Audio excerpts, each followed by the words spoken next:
السلام علیکم ورحمۃ اللہ وبرکاتہ۔ الحمد للہ رب العالمین والصلاة والسلام علی سید المرسلین، اما بعد فاعوذ باللہ من الشیطان الرجیم، بسم اللہ الرحمن الرحیم۔ برادران عزیز و معزز خواتین، آج کی اس نشست میں سورۃ الکہف کی آیت نمبر 57 سے آیت نمبر 60 تک تمام آیات کا ترجمہ و تفسیر پیش کرنے کی سعادت حاصل کی جائے گی۔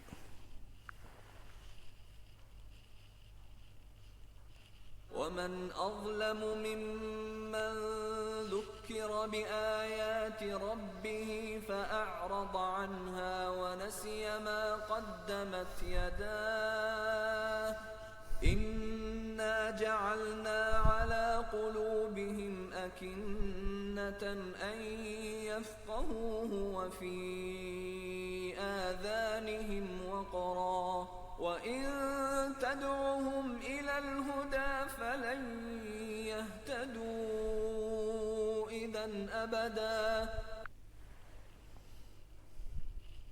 وَرَبُّكَ الْغَفُورُ ذُو الرَّحْمَةِ لَوْ يُؤَاخِذُهُم بِمَا كَسَبُوا لَعَجَّلَ لَهُمُ الْعَذَابَ بَل لَّهُم مَّوْعِدٌ لَّن يَجِدُوا مِن دونه موئلا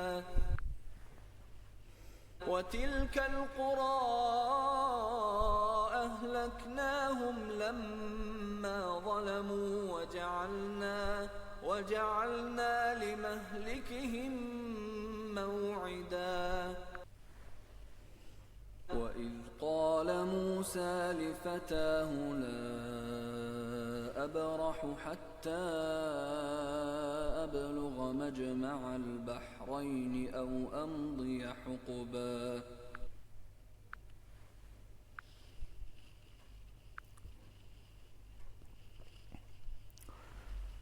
اور اس سے بڑھ کر ظالم کون جسے اس کے رب کی آیتوں کے ذریعے نصیحت کی جائے تو وہ ان سے منہ پھیر لے اور ان اعمال کو بھول جائے جو اس کے ہاتھوں نے آگے بھیجے ہیں۔ بے شک ہم نے ان کے دلوں پر غلاف کر دیے ہیں تاکہ قرآن کو نہ سمجھیں، اور ان کے کانوں میں بوجھ رکھ دیے ہیں، اور اگر تم انہیں ہدایت کی طرف بلاؤ تو جب بھی ہرگز کبھی ہدایت نہ پائیں گے۔ ارشاد فرمایا کہ اس سے بڑھ کر ظالم کون ہے جسے اس کے رب عز و جل کے کلام یعنی قرآن مجید کی آیتوں کے ذریعے نصیحت کی جائے تو وہ ان سے منہ پھیر لے اور ان آیات میں سوچ بچار اور غور و فکر نہ کرے اور کفر وغیرہ ان اعمال کے انجام کو بھول جائے جو اس کے ہاتھوں نے آگے بھیجے ہیں۔ بے شک ہم نے ان کے کفر کی وجہ سے ان کے دلوں پر غلاف کر دیے ہیں تاکہ قرآن کو نہ سمجھیں، اور ان کے کانوں میں بوجھ رکھ دیے ہیں تاکہ وہ حق کو نہ سن سکیں۔ اور اے حبیب صلی اللہ علیہ وسلم، اگر آپ انہیں ہدایت کی طرف بلائیں تو جب بھی ہرگز کبھی ہدایت نہ پائیں گے، کیونکہ ان کی قسمت میں ہی کفر کرنا لکھا ہوا ہے۔ آیت نمبر 58 میں ارشاد ہے، اور تمہارا رب بڑا بخشنے والا رحمت والا ہے۔ اگر وہ لوگوں کو ان کے اعمال کی بنا پر پکڑ لیتا تو جلد ان پر عذاب بھیج دیتا، بلکہ ان کے لیے ایک وعدے کا وقت ہے جس کے سامنے کوئی پناہ نہ پائیں گے۔ اس آیت میں اللہ تعالیٰ کی رحمت اور مہلت کا بیان ہے کہ وہ بڑا بخشنے والا ہے کہ کروڑوں گناہ کرنے کے بعد بھی اگر کوئی مغفرت کا دروازہ کھٹکھٹاتا ہے تو وہ بخش دیتا ہے، اور ساری زندگی گناہوں میں گزارنے کے باوجود بھی اگر کوئی زندگی کے آخری لمحات میں توبہ کر لیتا ہے تو اللہ تعالیٰ اسے معاف فرما دیتا ہے۔ یہ شان مغفرت بھی ہے اور شان رحمت بھی، اور شان رحمت میں یہ بھی داخل ہے کہ اس نے مہلت دی ہوئی ہے اور عذاب دینے میں جلدی نہیں فرماتا، بلکہ کفر و گناہ کے باوجود لوگوں کو دنیا کا رزق دیتا رہتا ہے۔ مزید فرمایا کہ اگر وہ لوگوں کو دنیا ہی میں ان کے اعمال کی بنا پر پکڑ لیتا تو جلد ان پر عذاب بھیج دیتا، لیکن اس کی رحمت ہے کہ اس نے مہلت دی اور عذاب میں جلدی نہ فرمائی، بلکہ ان کے لیے ایک وعدے کا وقت مقرر کر دیا، یعنی قیامت کا دن۔ اس دن البتہ ساری مہلتیں ختم ہو جائیں گی اور اس دن کوئی پناہ نہ ہوگی۔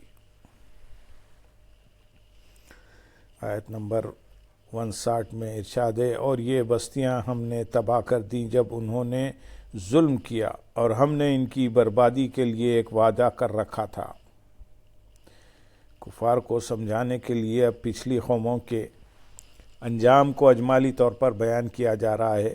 چنانچہ فرمایا کہ ان بستیوں کے رہنے والوں کو ہم نے ہلاک کر دیا اور وہ بستیاں ویران ہو گئیں۔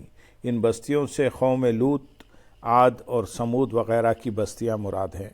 تو جیسے وہ بستیاں اپنے کفر اور سرکشی کی وجہ سے برباد ہوئی ہیں، ایسے تم بھی ہو سکتے ہو۔ علامہ اسماعیل حقی رحمۃ اللہ علیہ فرماتے ہیں، ان آیت سے چند باتیں معلوم ہوئیں۔ نمبر 1، ہدایت کے اسباب اگرچہ مکمل طور پر جمع ہوں، اس کے باوجود لوگ ان سے اس وقت تک ہدایت حاصل نہیں کر سکتے اور نہ ہی ایمان لا سکتے ہیں جب تک اللہ تعالیٰ کی عنایت شامل حال نہ ہو۔ صحیح بخاری شریف کی حدیث میں ہے، نبی کریم صلی اللہ علیہ وسلم نے فرمایا، اللہ کی قسم اگر اللہ تعالیٰ کی رحمت نہ ہوتی تو نہ ہم ہدایت پاتے، نہ صدقہ کرتے اور نہ ہی نماز پڑھ سکتے۔ نمبر 2، اہل باطل حق کو باطل اور باطل کو حق دیکھتے ہیں، اور یہ ان کے قلبی اندھے پن اور عقلوں کے کمزور ہونے کی وجہ سے ہے۔ تو وہ انبیاء اور اولیاء کے مقام سے جاہل اور گمراہ ہونے کی وجہ سے ان سے جھگڑتے ہیں اور حق کو باطل کرنے کی کوشش کرتے ہیں، جبکہ اہل حق انبیاء اور اولیاء کے سامنے اپنی گردن جھکا دیتے ہیں اور کسی عناد اور جھگڑے کے بغیر سر تسلیم خم کرتے ہیں، اور اس کی وجہ یہ ہے کہ وہ اللہ تعالیٰ کے نور سے دیکھتے ہیں تو انہیں حق نظر آتا ہے اور وہ اس کی پیروی کرتے ہیں، اور باطل نظر آتا ہے اور وہ اس سے بچتے ہیں۔ تیسری بات جو معلوم ہوئی اس آیت سے وہ یہ ہے کہ دنیا میں اللہ تعالیٰ کی رحمت مومن اور کافر دونوں کو عام ہے، کیونکہ اللہ تعالیٰ ان کے اعمال کی وجہ سے ان کا رزق منقطع کر کے ان کا مواخذہ نہیں فرماتا، اور قیامت کے دن اللہ تعالیٰ کی رحمت مومن کے ساتھ اور عذاب کافر کے ساتھ خاص ہے۔ آیت نمبر 60 میں ارشاد ہے، اور یاد کرو جب موسیٰ نے اپنے خادم سے فرمایا، میں مسلسل سفر میں رہوں گا جب تک 2 سمندروں کے ملنے کی جگہ نہ پہنچ جاؤں، یا مدتوں چلتا رہوں گا۔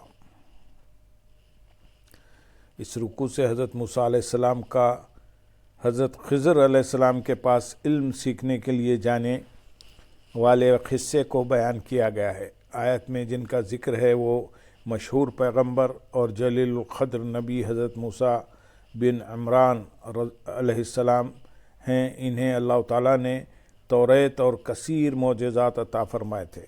حضرت موسیٰ علیہ السلام خادم کا نام حضرت یوشع بن نون ہے۔ یہ حضرت موسیٰ علیہ السلام کی خدمت و صحبت میں رہتے اور آپ علیہ السلام سے علم حاصل کرتے تھے۔ حضرت موسیٰ علیہ السلام کے بعد حضرت یوشع ہی آپ کے ولی عہد بنے۔ آیت میں مذکور واقعے کا پس منظر یہ ہے کہ ایک بار حضرت موسیٰ علیہ السلام نے بنی اسرائیل کی جماعت میں بہت شاندار وعظ فرمایا۔ اس کے بعد کسی نے پوچھا کہ آپ سے بڑا عالم بھی کوئی ہے؟ آپ علیہ السلام نے فرمایا نہیں۔ اللہ تعالیٰ نے آپ کی طرف وحی فرمائی کہ اے موسیٰ علیہ السلام، تم سے بڑے عالم حضرت خضر علیہ السلام ہیں۔ آپ علیہ السلام نے اللہ تعالیٰ سے ان کا پتہ پوچھا تو ارشاد فرمایا، مجمع بحرین میں رہتے ہیں۔ وہاں کی نشانی یہ بتائی کہ جہاں بھنی مچھلی زندہ ہو کر دریا میں چلی جائے اور پانی میں سرنگ بن جائے، وہاں حضرت خضر علیہ السلام ہوں گے۔ چنانچہ حضرت موسیٰ علیہ السلام نے اپنے خادم سے فرمایا، میں مسلسل سفر میں رہوں گا جب تک کہ مشرق کی جانب 2 سمندروں یعنی بحر فارس اور بحر روم کے ملنے کی جگہ نہ پہنچ جاؤں، یا اگر وہ جگہ دور ہو تو مدتوں چلتا رہوں گا۔ پھر یہ حضرات روٹی اور نمکین بھنی مچھلی زنبیل میں توشے کے طور پر لے کر روانہ ہوئے۔ حضرت موسیٰ اور حضرت خضر علیہ السلام کے واقعے سے چند باتیں معلوم ہوئیں۔ نمبر 1، علم کے لیے سفر کرنا اللہ تعالیٰ کے نبی علیہ السلام کی سنت ہے۔ نمبر 2، استاد کے پاس جانا اور اسے گھر نہ بلانا سنت ہے۔ نمبر 3، علم کی زیادتی چاہنا بہتر ہے۔